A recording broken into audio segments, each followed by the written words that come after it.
Hey YouTube, my name's Lucas, welcome to my channel. Today I'm going to be showing you a MIDI pack I came up with in Ableton that's going to help producers and songwriters create chord progressions more quickly.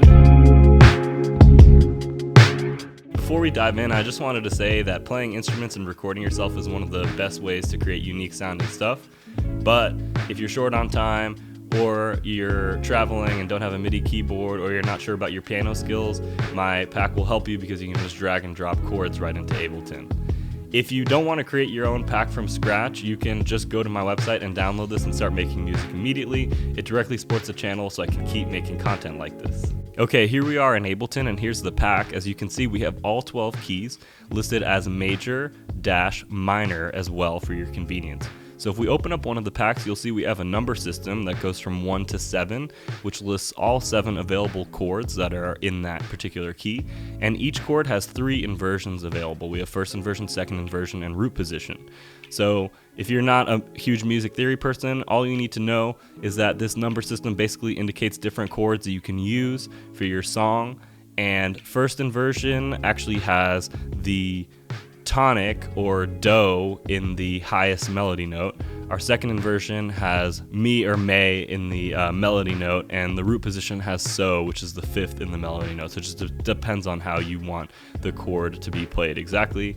And as you can see, so I'll just drag one of these in here. It's the sound of a real person playing this. This is not quantized MIDI. I wanted this to sound good for piano. So it's held out for a bar, and the notes are not perfect, but they're recorded at a reasonable velocity, so they sound very good using keyscape pianos. And that's what I wanted. I didn't want quantized MIDI, I didn't want drawn in MIDI, I wanted a realistic sounding piano or keyboard sound, but you could drag this in for a synth or anything like that and quantize it if you prefer to do it that way. Okay, so now let's see how easy it is to put together our own chord progression on the fly. So I'm going to be working in the key of B major right now, and I would like to start with this 4 chord in second inversion because I think it sounds pretty and I think it's a good starting point. The next chord I'm going to be using is the 5 chord in second inversion as well. And then I'm going to be using the 6th chord in first inversion. So we can hear what that sounds like.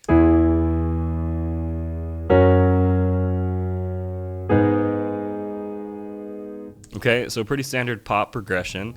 And now I'm thinking I wanted to go to the 1 chord in root position because I think that'll be a nice melody note for this.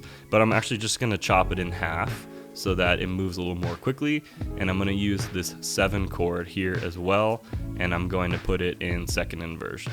Let's see what this whole thing sounds like if I loop it.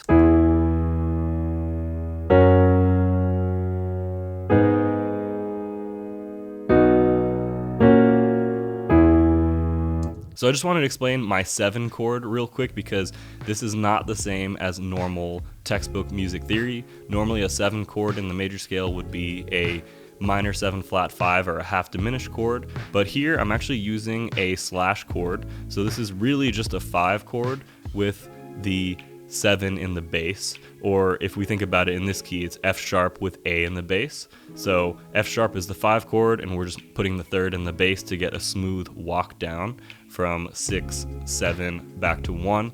And it's just a really common chord progression that we've all heard in popular music. I think it's a little bit more consonant and a little more user-friendly for making pop music. If you decide to create your own MIDI pack for piano, drums, whatever it is you want to do, once you're done recording or programming the MIDI sequence, all you have to do is I would recommend just adding a folder here to the left so that you have your own folder, and make sure to save it somewhere that you'll remember where it is on your hard drive. And then you can just drag anything over here and just label it and hit enter, and it'll be there. You can create folders, and you can right click it and hit show in Finder, and it'll open it up in Finder too, so you can send this to people. I hope you can use these ideas to create MIDI packs that are useful for you, and if you want to download mine, check out my website. It directly supports the channel so I can keep making music utilities to help you make music more easily. So I hope this is inspiring and useful for you. Let me know in the comments if it was, and if you want me to cover anything in future videos. Thank you guys so much for hanging with me, and I'll catch you in the next video.